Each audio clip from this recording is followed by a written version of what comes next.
میرے ابو میری امی کی بہت بے عزتی کرتے ہیں، گالیاں بھی دیتے ہیں، لیکن ہم سے بہت پیار کرتے ہیں۔ امی ابو دونوں گورنمنٹ ٹیچر ہیں۔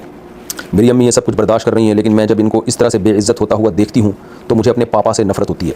میرا ان سے بات کرنے کا دل نہیں کرتا۔ میری عمر 15 سال ہے، ٹینشن رہتی ہے اس کا کوئی حل بتائیں۔ آپ کے لیے اپنے پاپا سے نفرت حرام ہے، ناجائز ہے۔ دیکھیں اگر آپ کے والد آپ کی والدہ کو ڈانٹ ڈپٹ بلا وجہ کر کے ان پہ ظلم کر رہے ہیں، یہ بھی ایک ظلم ہے، غلط ہے، لیکن آپ اپنی باپ سے جو نفرت کر رہی ہیں زیادہ بڑا ظلم ہے۔ وجہ اس کی ہے کہ باپ کے احسانات تو اتنے ہیں کہ اولاد ان احسانات میں ڈوبی بھی ہوتی ہے۔ آپ کو جو کچھ ملا ہے آپ کے باپ کی وجہ سے ملا ہے۔ تو نام ملا، قوم ملی، نفع ملا، گھر ملا، عزت ملی، یہ سب چیزیں باپ کی وجہ سے ہیں۔ باپ نہ ہو تو کیا کیا حیثیت رہ جاتی ہے بیٹیوں کی، خاص طور پہ بیٹیاں تو باپ ہی کے دم سے ہوتی ہیں۔ تو اس لیے آپ کے لیے یہ لفظ استعمال کرنا کہ مجھے اپنے پاپا سے نفرت ہے، یہ لفظ بہت خطرناک ہے۔ تو آپ اپنے والد کے حقوق بھی ادا کریں، ان سے محبت بھی کریں، اور کسی طرح پیار محبت سے خود نہ کسی اور کے ذمہ لگائیں، ان کو سمجھائیں کہ بھئی اس طرح اگر وہ واقعی والدہ کے ساتھ غلط سلوک کر رہے ہیں تو وہ نہ کریں۔